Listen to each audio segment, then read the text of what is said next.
If you say this to a Greek here, they will laugh in your face and say, see you tomorrow because my working hours are done. Sometimes I'm missing like the logical thinking. We like to express our feelings, positive and negative feelings. Mosifono. You need to plan every time you need to take a shower. Hello everyone, I'm Marina and I run the channel Dating Beyond Borders, and today we're in Athens, Greece. Well, not me exactly, as you can see, I'm right here in cold Canada, but I've got the host Maria, who's half Greek, half Italian, to go around the streets of Athens and talk to foreigners and locals about the biggest culture shocks, Greek mentality, likes, dislikes, and a lot more. So let's go and see what people have to say. But before we do that, make sure to subscribe to the channel, hit the like button, and leave us a comment if you enjoyed the video. And on to the video.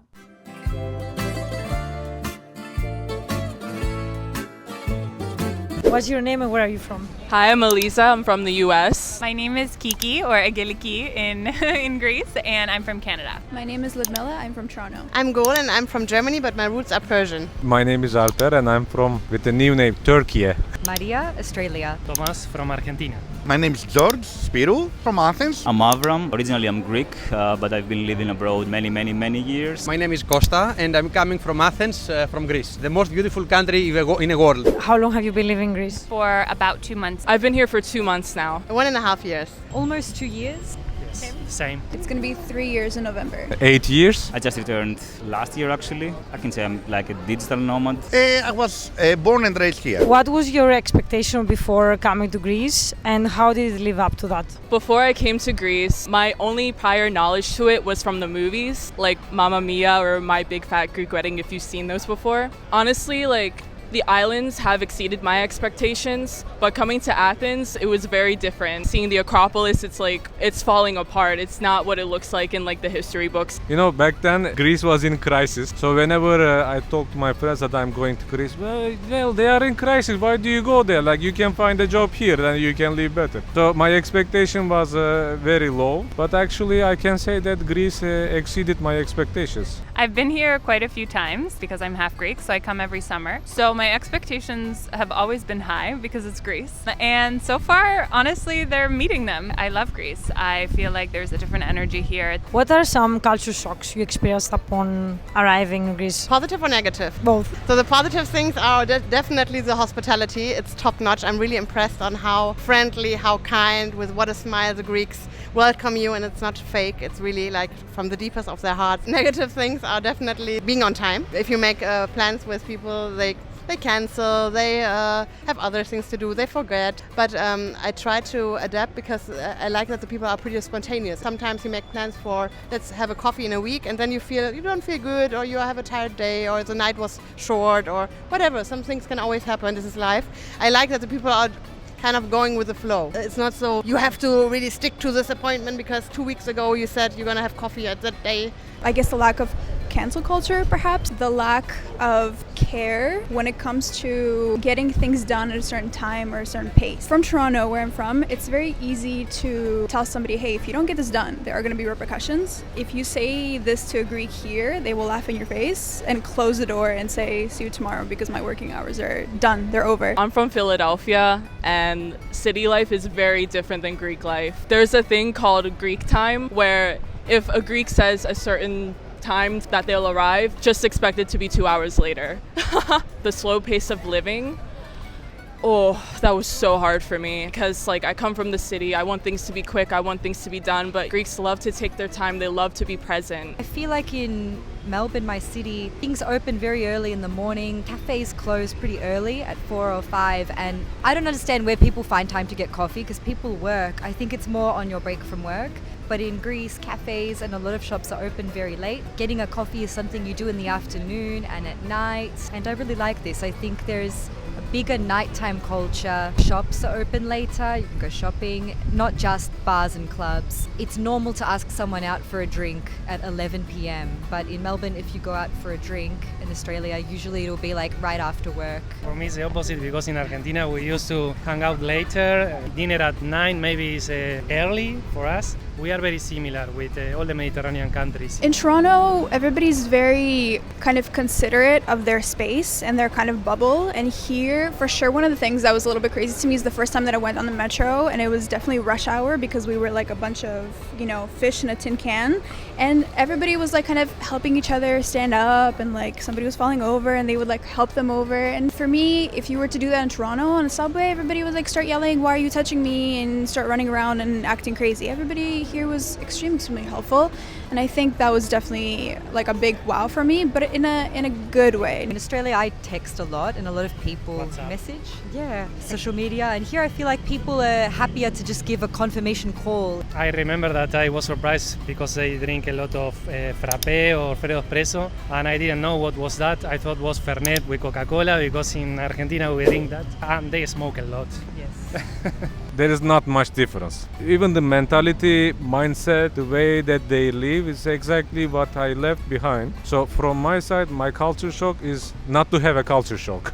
Have you ever lived abroad, or you have just been in Greece? Yes, I've lived abroad, and I've lived abroad twice. What are some reverse culture shocks you experienced? When you live abroad, you think in English, you work in English, you speak in English. So when you come back to Greece, you start also speaking in English sometimes, maybe thinking in English, maybe having dreams in English also sometimes. Also, when you are used to live abroad, people are driving usually more careful in most of the countries. Whenever you go in Greece, you need to be very careful, especially in the Greek islands that they don't have good roads. The most cultural shock is probably the way that people are driving here. Another thing, maybe positive, the food portion at the restaurants. It's really really good compared to abroad. I believe we are quite rude, especially in the public sector. In bureaucracy procedures, there is difficult to handle for anyone, not only for foreigners. The first word that I learned, malakas.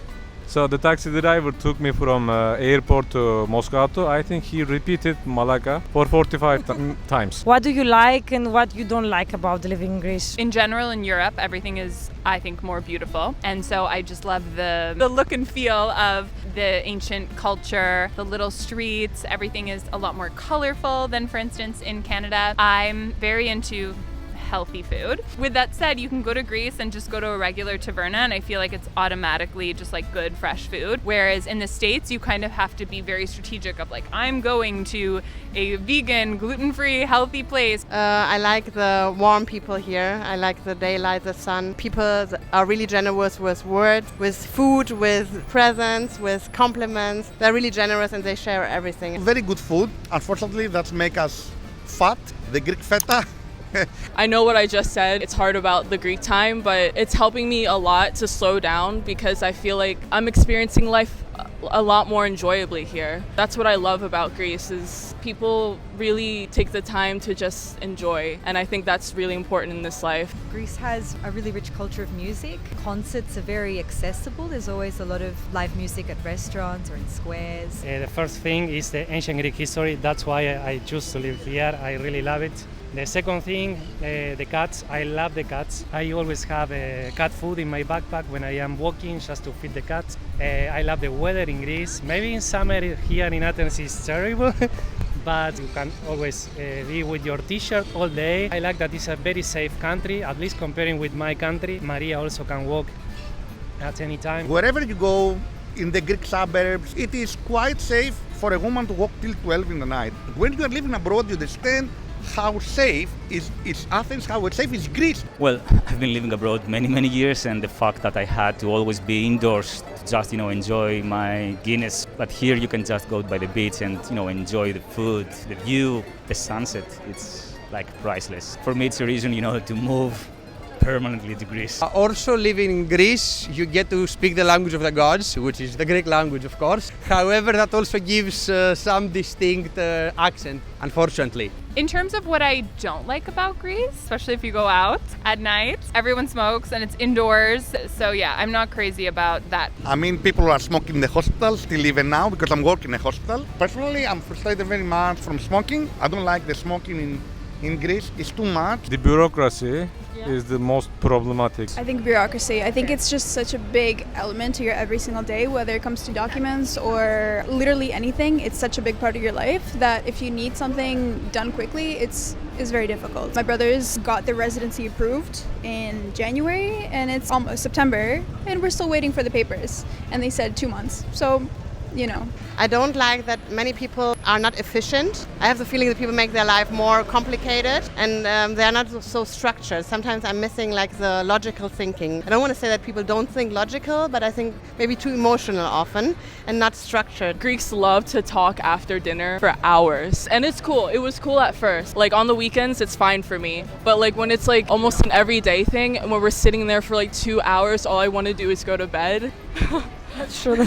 The buildings, the infrastructure is very old. This was another problem, especially in the winter time, because it's a summer country. Okay, all the tourists, they see on the good part, and then after summer they leave, but you ended up with the winter, even if there's a little bit snow, everything is chaotic for 10 days. What I don't like is difficult because I love everything, but if I have to say something, I think the infrastructure is not the best in the country. The street structure here, cars not stopping when the light is getting red, buses not being on time, people don't having a feeling for private space, so sometimes Greeks can be difficult with keeping boundaries between family or between friends. For example, we might jump and ask personal questions very fast, but this is just how we are. There is no bad intention behind this. The bad thing, of course, the jobs, the Greeks, they cannot live from our salaries.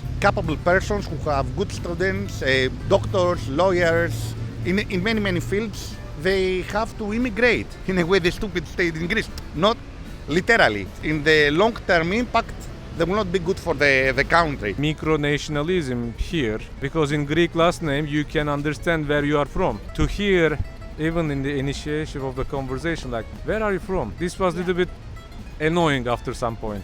I think it's very difficult at the beginning that you cannot throw toilet paper in the toilet. It's funny when you leave Greece though and you do throw toilet paper, it feels like you're doing something a little bit wrong. The second thing is a thermosifono. You need to plan every time you need to take a shower. I'm coming back every time. I'm like, come on, seriously. I just don't shower. I shower after 2 hours. Exactly. What is the Greek mentality like? We are really expressive. We like to express our feelings, positive and negative feelings. So that's probably good sometimes, but that's also bad. They are very open-minded into some perspective. At the same time, maybe they can be a little bit conservatives. They are conservatives a little bit maybe into the religious perspective when it comes to marriage, let's say. Living in a place with good weather makes you happier, but it maybe makes you sometimes less motivated to chase your goals. There are also many stereotypes. For example, Greeks or Mediterranean people are perceived as working less. However, based on many EU numbers, EU calculations, we actually tend to work more hours than many of the other European countries. So this is a stereotype that we need to break. What advice would you give to someone who would like to move to Greece? you have to be patient to live here. To embrace not having to stick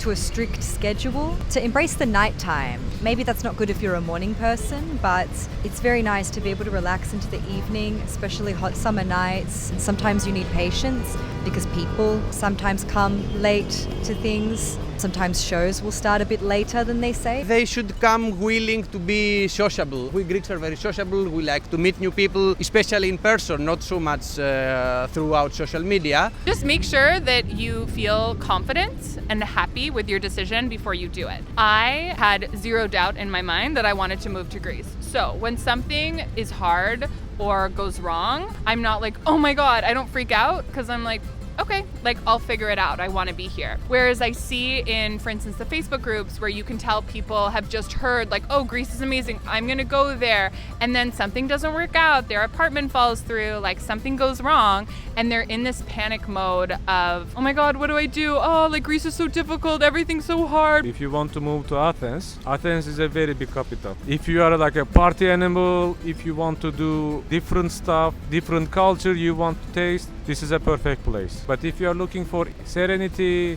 peace, chill, the islands are amazing for this. But in between, it's difficult to find in between. Either you are in the middle of chaos or you are in the middle of nothing. True. I hope you guys enjoyed the video. If you're not yet subscribed, this is your sign. Go subscribe now. And of course, leave us your comment. Let us know what you thought about the video. I'm sure you thought something about the video. It was a long one. And I wanted to let you guys know that I have a set of guys on dating around the world. I only have 3 countries featured now, but if you want to see more countries like Greece, Italy, Spain, and so on, let me know. I also have a podcast where I interview international creators and experts on topics that have to do with cultural differences around the world, dating, connection, and all that fine stuff. So make sure to subscribe to that podcast and give it a follow on Spotify if you haven't yet done so. Thank you guys so much, and as usual, keep breaking down your barriers.